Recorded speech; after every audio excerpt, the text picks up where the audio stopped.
அனைவருக்கும் வணக்கம். நீங்கள் நம்ம சேனலுக்கு புதுசுன்னா பக்கத்தில் இருக்கிற பெல் பட்டன் அமைத்தி சப்ஸ்கிரைப் பண்ணிக்கோங்க. தொடர்ந்து எல்லா வீடியோக்களையும் நீங்கள் பார்க்கலாம். டிரைவர், வண்டியை நிறுத்து.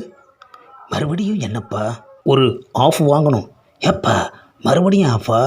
இது பிரியாணி இல்லை, சரக்கு. ஆஹா, நம்மளை வேலைக்கார ரேஞ்சுக்கு ஆக்கிட்டானே ஐயா. இதுக்கும் சில்லறை இல்லைன்னு தான் சொல்ல போகிறேன். நாமளே வாங்கி கொடுக்கறது better. A few moments later. இருந்த காசெல்லாம் தீர்ந்து இப்போ வெறும் 2 ரூபா தான்பா இருக்குது. இனிமேல் எதாவது வேணும்னா நீ உன் நோட்டை தான் கொடுக்கணும். நான் போய் கொடுத்து சில்லறை மாற்றணும். அதுக்கு அவசியமே இல்லை, நேராக போயிடலாம். A few moments later. ஒரு வழியாக குளம் வந்தாச்சு. ஏப்பா நீ சொன்ன குளம் வந்துருச்சு, எங்கே போகணும்னு சொல்லு. நேராக லெஃப்டில் போய் ரைட்டில் 4வது வீட்டு முன்னாடி நிப்பாட்டு. என்ன அது குளப்புறம்? ஆஹா, அங்கே சுற்றி இங்கே சுற்றி கடைசியாக நம்ம வீட்டு வாசல்லே கொண்டாந்து வண்டியை நிறுத்த வச்சிட்டானே ஐயா. ஒருவேளை தெரிஞ்சு சொன்னானா இல்லை தெரியாமல் குத்துமதிப்பாக சொன்னானான்னு தெரியலையே. அவனுக்கும் நமக்கு என்னையா சம்மந்தம் இருக்குது? அப்புறம் எதுக்கு நம்ம வீணாக பயந்துக்கிட்டு இறங்கி அவன் பாட்டுக்கு போகிறான். ஏப்பா துட்டை கொடுத்துட்டு போப்பா. நான் துட்டு வாங்க வந்த வீடு பூட்டி கிடக்குது. என்னது, நம்ம வீட்டை பார்த்து பூட்டி கிடக்குதுன்னு சொல்கிறான்? ஒன்றுமே புரியலையேயா. ஏப்பா என்ன சொல்கிற? இந்த வீட்டில் இருக்கிற ஒருத்தன் எங்கள் மாமா கிட்ட வட்டிக்கு பணம் வாங்கியிருந்தான். அவர் வசூல் பண்ண வர்றப்ப எல்லாம் டிமிக்கி காட்டிக்கிட்டே இருக்கான். அதான் இன்றைக்கி எங்கள் மாமா நீ போய் வசூல் பண்ணிட்டு வான்னு என்னையை அனுப்புனார்.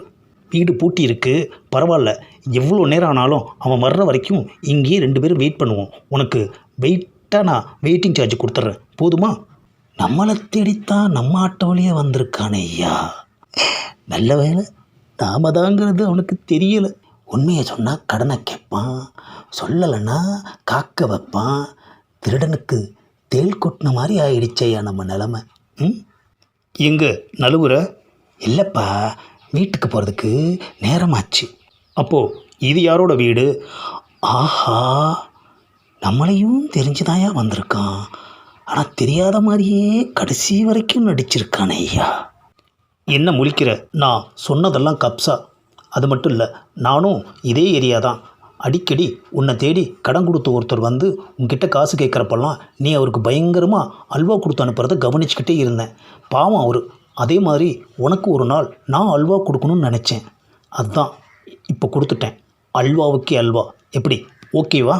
நாட்டில் அவன் ஏதாச்சும் ஒரு வேலை பார்த்துட்டு இருந்தாலும் இவன் மட்டும் நம்மளை படுத்துறதையே வேலையாக பார்த்துட்டு இருக்கானே ஐயா. ஆஹா, திரும்ப வர்றான். ஒருவேளை நம்ம புலம்புனது காதலை கேட்டுருச்சோ. சரக்குக்கு ஊறுகாய் வாங்கணும். மீதி இருக்கிற அந்த 2 ரூபாயை தர்றி. ஆஹா, இருந்து 2 ரூபாயும் எவ்வளோ ஞாபகமாக வந்து வசூல் பண்ணிட்டு போகிறான்.